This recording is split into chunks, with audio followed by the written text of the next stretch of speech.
Hello everyone. So open your page number 100. Today we will going to solve this now. Okay. So पहले मैं आपको बता दूं ये हमारा हम सीखने क्या वाले हैं. तो इसमें हम सीखने वाले हैं ये quarter past and quarter to. It means what? Quarter past means कितने भी बजे हो उसके बाद 15 मिनट्स अगर हो जाएंगे तो उसको हम बोलते हैं क्वार्टर पास्ट. ओके. और क्वार्टर टू मीन्स व्हाट कि कितने भी बजने को आ रहे हो उसके लिए 15 मिनट्स बाकी है, इसको हम बोलते हैं क्वार्टर टू. ओके. तो यहाँ पर 10 o'clock पर आवर हैंड है और 3 o'clock पर हमारा मिनट हैंड है. Like this 10 o'clock per hour hand है और 9 o'clock पर मिनट हैंड है. इसका मीनिंग क्या है कि क्वार्टर पास्ट 10 बजने के बाद 15 मिनट्स हो चुके हैं, इसलिए हम इसको बोलते हैं क्वार्टर पास्ट 10. और यहाँ पर है क्वार्टर टू 10 o'clock होने के लिए अभी 15 मिनट्स बाकी है. कितने मिनट्स बाकी है? 15 मिनट्स बाकी है 10 o'clock के लिए. ओके. इसलिए हम इसको बोलते हैं क्वार्टर टू और इसको बोलते हैं क्वार्टर पास्ट. 15 मिनट्स इसने क्रॉस कर दिए, 15 मिनट्स आगे आ चुका है ये. ओके. 10 बजकर 15 मिनट्स हो चुके हैं. So I am going to share the screen now and we will solve it.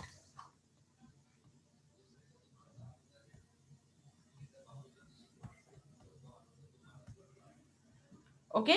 So this is our page. यहाँ पर थोड़ा सा ठीक से मेरा स्कैन नहीं हुआ है, but you can understand. Okay, so write the time shown by the clock first in the short form, then in words. Okay, तो हमको पहले टाइम देखना है क्या कितना हुआ है, तो हमको उसको शॉर्ट फॉर्म में लिखना है एंड देन उसके बाद हमें उसको वर्ड्स में लिखना है. टू हैव बीन डन, दो यहाँ पर हमको दिए गए हैं. Okay. So first is what? यहाँ पर 6 o'clock पर एक हमारा आवर हैंड है और मिनट हैंड जो है वो 3 पर है. और तो इसका मीनिंग क्या है? क्वार्टर पास्ट 6 बजकर 15 मिनट्स हो चुके हैं, इसलिए हम इसको बोलते हैं क्वार्टर पास्ट 6. ओके. क्वार्टर हो चुके हैं, 15 मिनट्स हो चुके हैं. क्वार्टर का मीनिंग क्या है? 15 मिनट्स. और क्वार्टर टू मीन्स 15 मिनट्स बाकी है. नाउ यहाँ पर बी एग्जाम्पल है 3:45, मतलब 3 बजकर 45 मिनट्स हो चुके हैं. ये देखो 3 बजकर 45 मिनट्स 9 पर है, तो हम पहले 12 से काउंटिंग स्टार्ट करते हैं. 12 से 1 तक होते हैं, 5 मिनट्स का गैप होता है, राइट? 5 मिनट्स होते हैं. तो हम इससे हम क्या करेंगे? 5 का टेबल के याद करके 45 यहाँ पर 9 तक आएंगे और फिर यहाँ से 45 आते हैं क्या नहीं वो हम देखेंगे. सो 5 1 जा 5, 5 2 जा 10, 5 3 जा 15, 5 4 जा 20, 5 5 जा 25, 5 6 जा 30, 5 7 जा 35, 5 8 जा 40 एंड 5 9 जा 45. इसलिए यहाँ पर 9 पर आने के बाद 45 मिनट्स होते हैं. जैसे मैंने कल आपको बताया था, अगर ये मिनट हैंड 6 पर होता है तो 30 मिनट्स होते हैं, राइट? और आज हमने देखा 3 पर अगर मिनट हैंड है तो 15 मिनट्स होते हैं, राइट? तो इस ऐसे ही अगर ये मिनट हैंड 9 पर है तो कितने मिनट्स है? 45 मिनट्स है. आप 5 का टेबल याद करो और उसके बाद आपको पता चल जाएगा यहाँ पर 45 कैसे आए. ओके.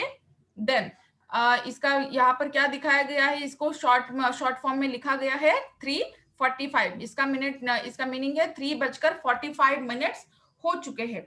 इसका मीनिंग है क्वार्टर टू 4. अभी कितने मिनट्स रह गए? 4 को सिर्फ 15 मिनट्स रह गए, इसलिए क्वार्टर टू 4. अगर 3:45 है तो 4 o'clock होने के लिए सिर्फ 15 मिनट्स बाकी है. ओके. सो यहाँ पर लिखा है क्वार्टर टू 4. ये क्वार्टर टू 4 ही बजे है. ओके. नाउ अब हमको लिखना है इसका टाइम, सी का time. So I am writing your C का टाइम. यहाँ पर हमको जो आवर हैंड है वो 12 और 1 के बीच में दिख रहा है और जो मिनट हैंड है वो 3 पर है. 3 पर है, इसका मिनट है 15 मिनट्स हो गए और 12 और 1 के बीच में है तो इसका मीनिंग है कि 12 o'clock, right? So 12 colon 15. Everyone can see this? Yes, very good. Now यहां पर हम लिखेंगे quarter past 12. I'm writing here quarter past 12 बजकर 15 मिनट्स हो चुके हैं. ओके, नाउ नेक्स्ट इज यहाँ पर 7 और 8 के बीच में हमारा आवर हैंड है और जो मिनट हैंड है वो 9 o'clock पर है. 9 o'clock पर मतलब 45 मिनट्स हो चुके हैं और 7 और 8 के बीच में है, इसलिए हम लेंगे इसका जो स्मॉलेस्ट नंबर है 7, वो इधर हम लिखेंगे 7 कोलन 45. 7 बजकर 45 मिनट्स हो चुके हैं, तो 8 बजने के लिए कितने मिनट्स बाकी है? 15 मिनट्स बाकी है. और 15 मिनट्स का मीनिंग क्या है? क्वार्टर. तो हम क्या बोलेंगे? Quarter to 8. So write here quarter to 8.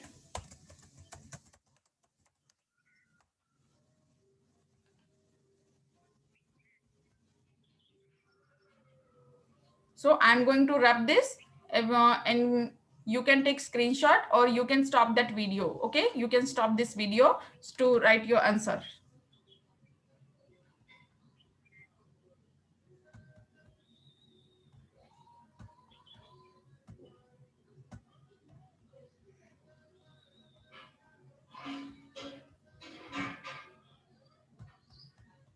So अब हम आगे जाएंगे. आगे क्या है? Draw the hands of the clock to show the time given. तो अभी आपको पता तो चल गया कि इस पर मैंने आपको कल ही दिखा दिया है कि ये हैंड्स कैसे ड्रॉ करते हैं, लाइक राइट. तो यहाँ पर 5:15 है, तो आपको जो शॉर्ट हैंड है वो 5 पर निकालना है और जो 15 मतलब 3 पर, राइट. मैं यहाँ पर जितना कर सकती हूँ उतना करूंगी, so everyone can understand. ये मेरा शॉर्ट हैंड है, ओके. और दूसरा 5:15. यस, सबको दिख रहा है? Very good.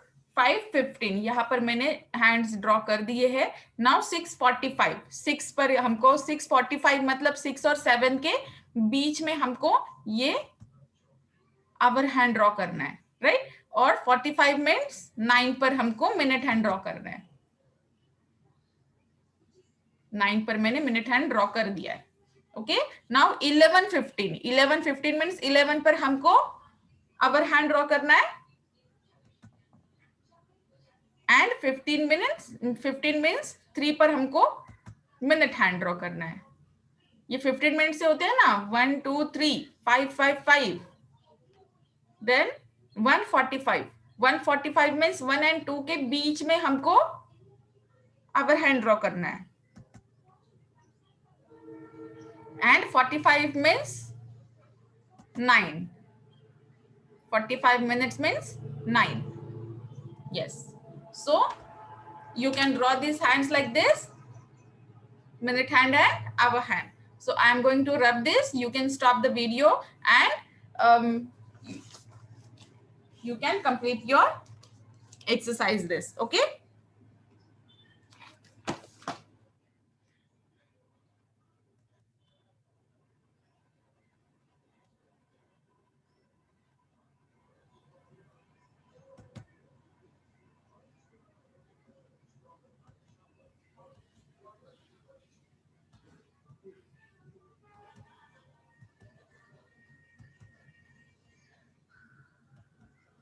ओके, सो हम अभी और भी आगे का देखते हैं.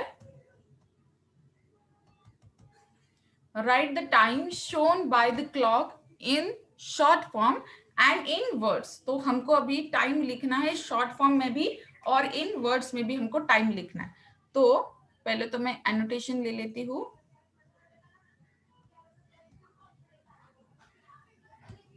नो यहाँ पर हमको 4 और 5 के बीच में 4 पर हमको आवर हैंड दिख रहा है और 3 पर हमको जो है मिनट हैंड दिख रहा है. It means what? 3 का मीनिंग क्या है?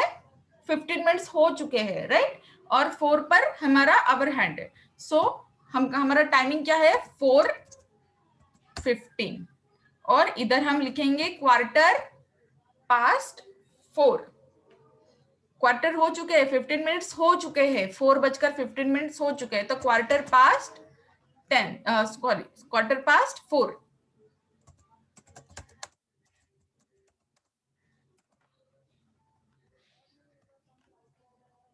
अब इन बी, अब हम ये बी वाला एग्जाम्पल सॉल्व करेंगे। यहाँ पर हमको 1 और 2 के बीच में ये आवर हैंड दिख रहा है और मिनट हैंड जो है वो 9 पर है। सो हम क्या करेंगे 2:45, यहाँ पर 9 पर जो मिनट हैंड है उसका मीनिंग तो है 45, पर 2 o'clock के लिए 15 मिनट्स बाकी है, सॉरी 2 o'clock के लिए 15 मिनट्स बाकी है, तो हम इसका टाइमिंग लिख देंगे 1:45, 1:45 हो चुके हैं। So it's quarter to 10, sorry quarter to 2, quarter to 2, 2 बजने के लिए अभी 15 मिनट्स बाकी है। Okay, now 11:15 is the time. Everyone can write it fast, सबको आ रहा है। सो इसका हम इसको रिटर्न कैसे, इन वर्ड्स में कैसे लिखेंगे, क्वार्टर पास्ट 11, क्वार्टर पास्ट 11, 11:15 हो चुके हैं।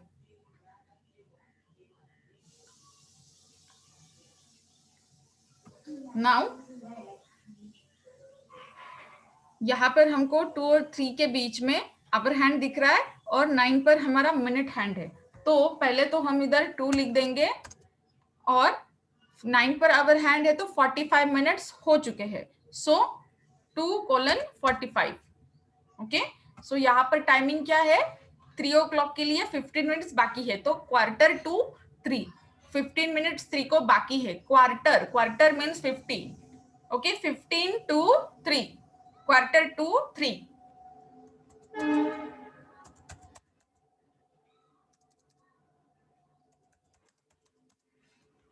Quarter to 3।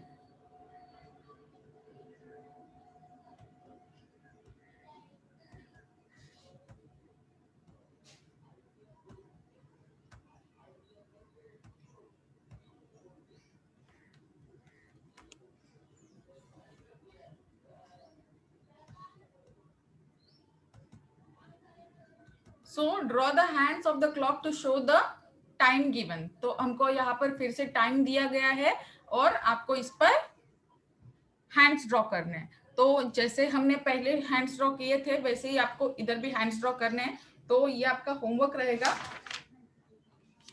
तो हम अब आगे जाएंगे।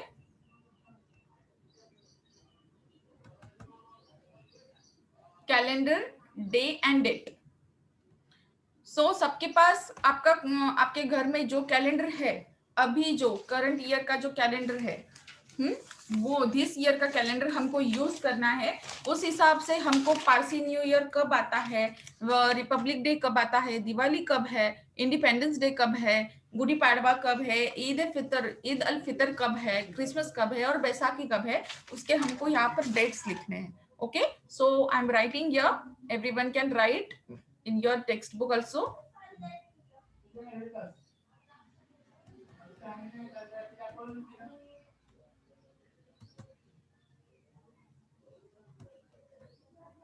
पारसी न्यू ईयर है 16 अगस्त को, 16 अगस्त हम बोलते हैं इसको। देन रिपब्लिक डे हमारा होता है 26 जनवरी को। देन इंडिपेंडेंस डे तो सबको पता है, फिर भी मैं इधर लिख देती हूँ।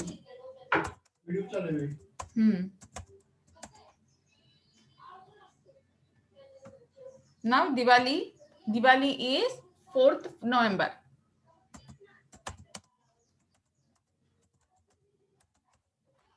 आप अपने कैलेंडर में ये सब डेट्स देख सकते हो। ये आपको ही लिखने थे, पर मैंने इजी करके मैं आपको अब ये सब दे रही हूँ।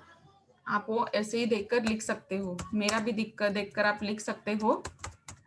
और फिर अगर मेरी कोई भी डेट अगर गलत आ गई तो आप क्या करोगे, इसलिए आप आपका भी कैलेंडर अपने पास रख के लेके रखो। और उसके बाद मैं जो जो डेट्स इधर दे रही हूँ ना, वो सब आप एक बार चेक कर लो, है ना।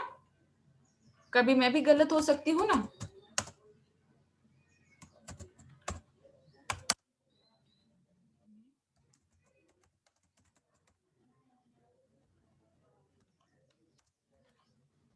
नाउ क्रिसमस, क्रिसमस की डेट भी सबको पता होती है, जैसे 25 दिसंबर।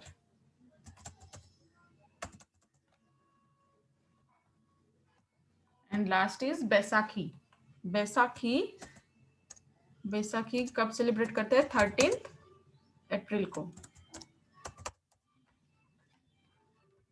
Okay, so festivals in the month of March. मार्च में कितने फेस्टिवल्स आते हैं, कौन से फेस्टिवल्स आते हैं, तो वो हमको इधर लिखना है। तो पहले तो आता है Mahashivratri,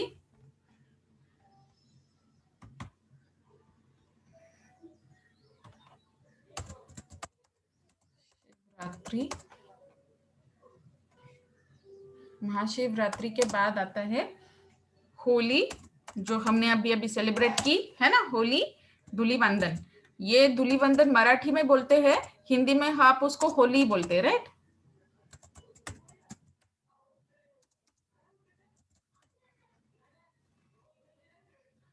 now public holidays in month of October. अक्टूबर में कितने पब्लिक हॉलीडेज आते हैं और कौन से है वो, उसके हमको नाम इधर लिखने हैं।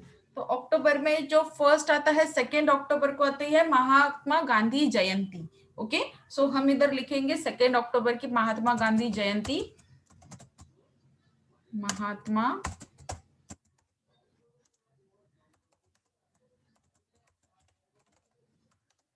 उसके बाद आती है दशहरा, और आप उसको दसरा भी बोल सकते हो। मैं इधर दसरा ही लिख रही हूँ।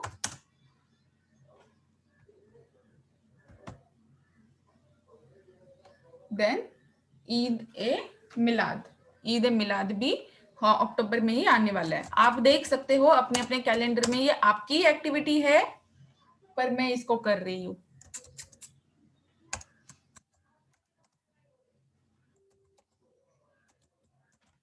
ईद ए मिलाद।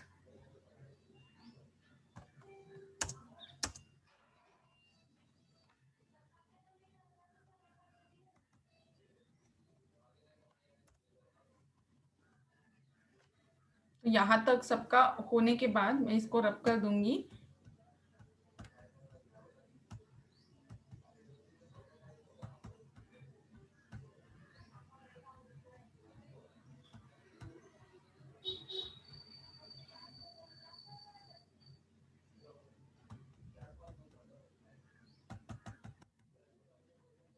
नाउ अब ये तो आप लिख सकते हो dates of Sunday in February.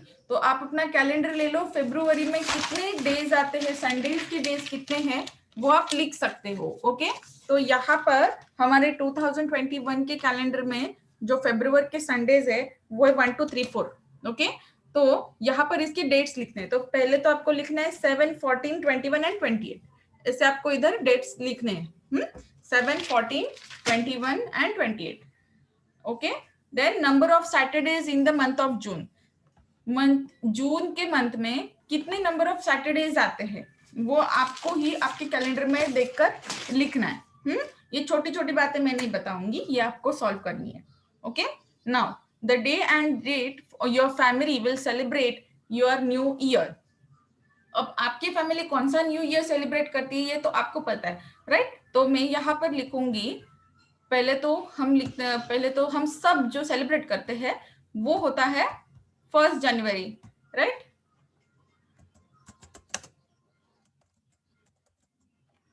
1 जनवरी। और उसके बाद जो मराठी लोग होते हैं वो मराठी लोगों का मतलब हिंदू कल्चर में हमेशा गुड़ी पाड़वा के दिन से न्यू ईयर सेलिब्रेट किया जाता है, गुड़ी पाड़वा को ही न्यू ईयर सेलिब्रेट करते हैं। ओके, सो यहाँ पर मैं गुड़ी पाड़वा लिखूंगी।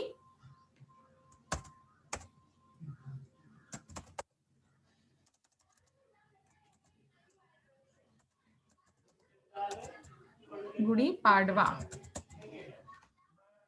ओके, गुड़ी पाड़वा पर हमारा न्यू ईयर शुरू होता है मराठी लोगों का, और हिंदू कल्चर में जो जो मराठी लोग हैं वो सब उनका जो न्यू ईयर स्टार्ट होता है वो गुड़ी पाड़वा से स्टार्ट होता है।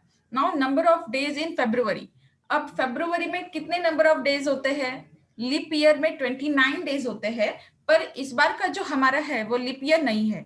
तो हमारे यहाँ पर, तो इस वाले कैलेंडर में 2021 में यहाँ पर 28 डेज है। How many days? 28 days. February में 28 डेज है। अगर 29 डेज आते हैं तो वो हो जाता है leap year. Okay,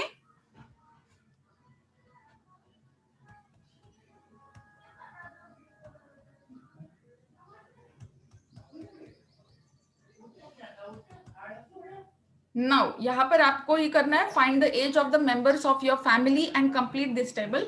right the day and write the day they will celebrate और celebrated their birthday in the current year. Okay, तो यहाँ पर आपके फैमिली मेंबर्स का नाम लिखना है, जिसका मतलब father, mother, sister, brother, uncle जो भी होंगे आपको इधर लिखना है। फैमिली मेंबर्स में उनकी डेट ऑफ बर्थ लिखनी है। ओके, मम्मी का बर्थडे कब होता है तो उसकी डेट ऑफ बर्थ लिखनी है, मम्मी के बर्थडे की डेट लिखनी है। ओके, देन फादर के बर्थडे की डेट लिखनी है, देन सिस्टर के, ब्रदर के, अंकल के, आंटी के, जो भी आपके घर में, आपको जितने भी इधर 4 नेम्स ही लिखने हैं आपको, तो आप किसी का भी लिख सकते हो। Okay, now the day the birthday will fall on, तो उनका बर्थडे इस मतलब कौन से डे में आ रहा है, सैटरडे, संडे, मंडे, कौन सा डे आ रहा है उनके बर्थडे पर, उनका डेट देखना है और वो डे देखना है आपको, और वो डे इधर लिखना है। जो भी आएगा, Sunday, Monday, Saturday, Tuesday, Wednesday, Thursday, Friday, okay, तो वो डे आपको इधर लिखना है। ये आपकी एक्टिविटी है, ये आपको करनी है। नाउ अब हम देखेंगे sequence. Sequence is a particular order in which related things follow each other. Some of the words that describe the sequence are first, last, soon, next, afterwards, finally and later. Okay, तो sequence में हम हमेशा कौन से words use करते हैं? First, last, soon, next, afterwards, finally, later. ये words use करके हम सीक्वेंस तैयार करते हैं। ओके, सो फर्स्ट क्वेश्चन है, arrange this sentences to show the sequence of events. Circle the words that describe the sequence. Okay, after a minute she turned the hot potato wedges over. तो यहाँ पर पहले after दिया गया है, पहले तो हमको ये पूरा का पूरा पढ़ना पड़ेगा। ओके, तो इसके बाद हमको इसको सीक्वेंस से लगाना है। Later they both ate the potato wedges with buns. पहले क्या किया है, कुछ मिनटों बाद she turn hot potato wedges over, उन्होंने जो हॉट पोटैटो वेजेस है वो उसने क्या किए, टर्न किए हैं। ओके, देन बी में लिखा है later they both ate the potato wedges with bun, तो उसके बाद उन दोनों ने मिलकर वो पोटैटो वेजेस बन के साथ खाए। Jenny decided to help a father roast potato wedges on the camp fire. Jenny ने डिसाइड किया कि वो उसके फादर को पोटैटो वेजेस कैंप फायर पर करने के लिए मदद करेगी। कैंप फायर पर करने के लिए मतलब कैंप फायर की मदद से करने के लिए वो पापा को मदद करेगी। Next, she held the stick, so the potato wedges were just above the fire. उसके बाद क्या किया है, next she held the stick, तो उसने आगे उसने स्टिक लिए, पोटैटो वेजेस की स्टिक लिए, और उसने वो फायर के ऊपर ऐसे रखी है, जस्ट अबव द फायर उसने वो स्टिक हेल्ड की है, पकड़ी हुई है। Okay, first she put potato wedges on long stick, तो यहाँ पर ई में दिया गया है कि पहले तो उसने पोटैटो वेजेस लॉन्ग स्टिक में उसने घुसा दिए हैं, रख दिए हैं। Finally she remove the potato wages from the fire and place them in a plate, और उसके बाद पोटैटो वेजेस उसने क्या किए, फायर से निकाले और प्लेट में रख दिए। तो अब आप इसका क्रम लगा सकते हो, इसको सीक्वेंसली लगा सकते हो। तो इसका सीक्वेंस क्या है, फर्स्ट में आता है Jenny decided to help a father roast potato wedges on the camp fire. So यहाँ पर सी नंबर जो है उसको हम देंगे 1 नंबर. ओके, वेट मैं यहाँ पर आपको लिखकर दिखाती हूँ.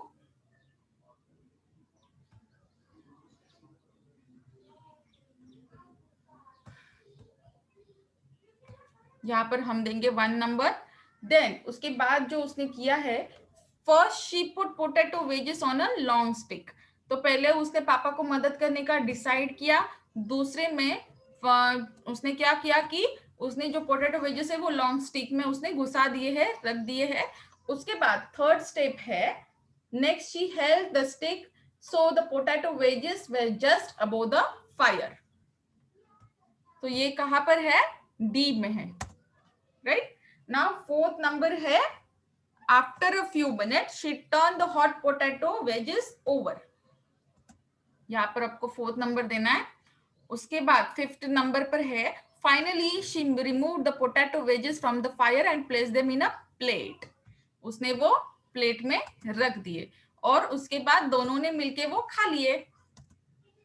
Later they both ate the potato wedges with buns. Okay, so write this number in your textbook.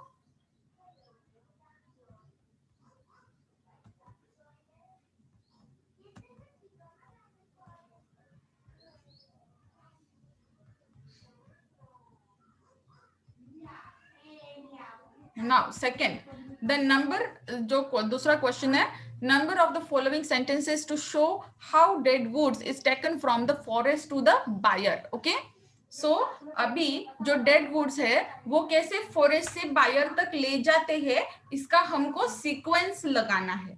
Okay, so हम आप ये पहले से पढ़ लो, मैं डायरेक्टली इसका सीक्वेंस लगा देती हूँ. ओके, सो फर्स्ट नंबर पर आएगा, first the trees are cut down. Okay, पहले तो ट्रीज को काटते हैं.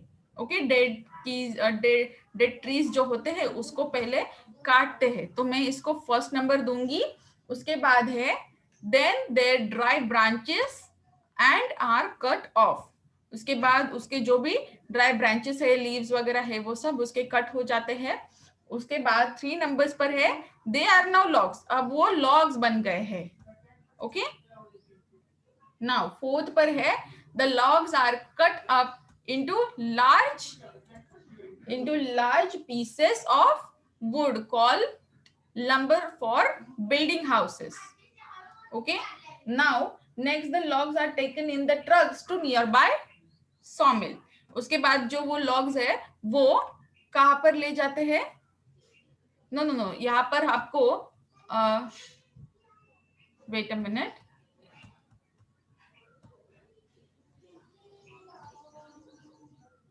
ये लॉग्स बन जाने के बाद ये लॉग्स यहाँ पर आपका 4 नंबर आएगा, वो सॉ मिल के इधर ले जाते हैं. उसके बाद वो लॉग्स कट होते हैं, तो इसको हमको 5 नंबर देना है. these are placed in lumber yard where people can buy them. Okay, और उसके बाद वो कहाँ पर ले जाते हैं? लंबर यार्ड में उसको ले जाते हैं जहां पर पीपल उनको परचेस करते हैं. ओके, तो ये है इसका सीक्वेंस.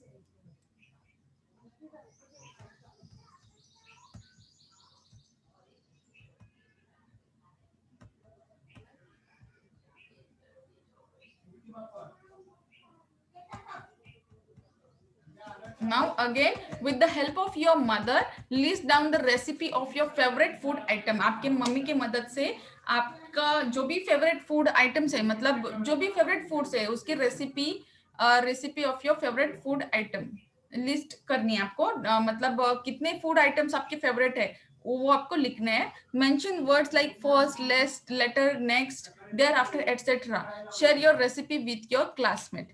तो आपका जो भी फेवरेट फूड है उसकी रेसिपी मम्मी से लेनी है आपको, और उसमें आपको क्या क्या वर्ड्स यूज करने हैं? First, later, next, thereafter, et cetera. Okay, तो ये सब वर्ड्स यूज करके आपको वो रेसिपी लिखनी है, और ये रेसिपी आपको आपके क्लासमेट के साथ शेयर करनी है. तो ये भी आपका काम हुआ. आप कौन सी भी रेसिपी लिखो, मुझे व्हाट्सएप पर सेंड कर दो. ओके,